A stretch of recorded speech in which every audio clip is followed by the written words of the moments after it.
California. Finales de los 70. Una época de puertas abiertas y confianza vecinal que terminó abruptamente cuando una sombra invisible comenzó a entrar en los dormitorios de Sacramento. Todo comenzó en Visalia. Entre 1973 y 76, un individuo conocido como el Desvalijador cometió más de 100 robos. Nadie sospechaba que el criminal era un oficial de policía local. La violencia escaló en septiembre de 1975. Claude Snelling, un valiente profesor, murió defendiendo a su hija de un intento de secuestro. Fue el primer asesinato vinculado a DeAngelo. DeAngelo se trasladó al norte, a Sacramento. Allí, como el violador del área este, desató una ola de ataques sexuales sistemáticos que paralizaron a toda la comunidad. Su sadismo no tenía límites. Cegaba a sus víctimas con una linterna potente y las ataba. Su sello más cruel: colocar platos en la espalda del hombre mientras abusaba de la mujer, amenazando con matarlos si oía un solo plato romperse. En febrero de 1978, la pareja Maggiore fue asesinada mientras paseaban a su perro. El violador se había convertido oficialmente en un asesino serial en la zona de Sacramento. A finales de 1979, DeAngelo se desplazó al sur de California. Sus ataques cambiaron radicalmente. Ya no buscaba solo violar, buscaba ejecutar. Nació el acechador nocturno original. En Goleta, Robert Offerman y Alexandria Manning fueron sus primeras víctimas en el sur. El asesino atacaba con una furia y precisión que desconcertaba a los detectives locales. En 1980, Lyman y Charlene Smith fueron brutalmente asesinados en su cama en Ventura. Fue el ADN de esta escena el que, décadas después, finalmente lo traicionaría. Meses después, Kate y Patrice Harrington corrieron la misma suerte en Dana Point.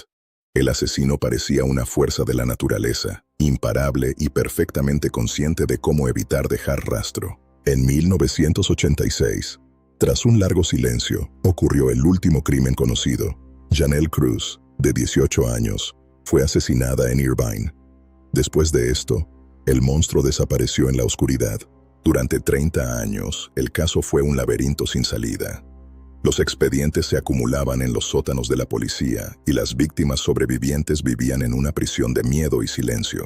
En 2001, el análisis de ADN unificó los casos.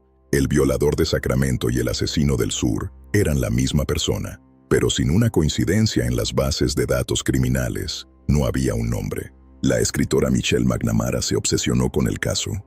Ella acuñó el nombre de asesino del Golden State y su trabajo mantuvo la llama de la investigación encendida cuando todos se daban por vencidos. En 2018, el detective Paul Holes utilizó una técnica revolucionaria. Subió el ADN del asesino a GetMatch, buscando no al criminal, sino a sus parientes lejanos. La cacería genética había comenzado. Tras rastrear a miles de primos de tercer y cuarto grado, el árbol genealógico convergió en un solo hombre. Un mecánico de camiones jubilado que vivía en una casa suburbana impecable. Joseph James DeAngelo. Vigilaron su casa en Citrus Heights. Obtuvieron ADN de una taza de café desechada y del mango de su coche. La coincidencia fue absoluta. El fantasma de 40 años finalmente tenía carne y hueso. El 24 de abril de 2018, el equipo táctico rodeó su propiedad. DeAngelo fue arrestado mientras salía de su casa. El terror que duró décadas llegó a su fin en un instante. El mundo se estremeció al ver su rostro. Un anciano de aspecto ordinario que había ocultado una oscuridad insondable detrás de una vida de jubilado y vecino ejemplar. En el juicio de 2020, las víctimas finalmente pudieron gritar su verdad.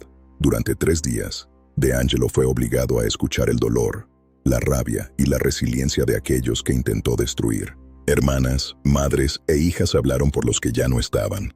Sus testimonios pintaron el cuadro completo de una vida de trauma, pero también de una victoria moral sobre su atacante. DeAngelo intentó proyectar una imagen de anciano frágil y confundido en la corte, pero los fiscales revelaron videos de su celda donde se movía con total destreza, demostrando que su debilidad era solo su última mentira. Fue sentenciado a 13 cadenas perpetuas consecutivas, sin libertad condicional.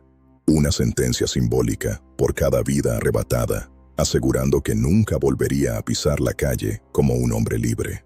La captura de DeAngelo revolucionó la criminología. La genealogía genética forense se convirtió en el faro de esperanza para resolver miles de casos fríos, enviando un mensaje claro. El tiempo ya no protege al criminal. Para las víctimas, la justicia llegó tarde, pero llegó. Hoy pueden dormir sin el temor de que el hombre de la linterna regrese. La justicia ha reclamado el Golden State. El caso de Joseph James DeAngelo nos recuerda que la maldad puede esconderse a plena vista, pero también que la perseverancia y la ciencia pueden vencer incluso a las sombras más antiguas. Honramos la memoria de los 13 asesinados y las más de 50 víctimas de violación. Su coraje fue la brújula que guió esta investigación durante 44 años de oscuridad. Gracias por acompañarnos en este viaje a través de uno de los casos más impactantes de la historia. Justicia, por fin, para el Golden State. Suscríbete para más historias de justicia y verdad. Incluso en sus inicios en Visalia, su obsesión por el control y el miedo ya estaba presente. Cada robo era un ensayo para los horrores que vendrían después. Sacramento nunca volvió a ser el mismo. Durante años la ciudad vivió bajo un toque de queda no oficial, donde cada ruido en el jardín era motivo de pánico.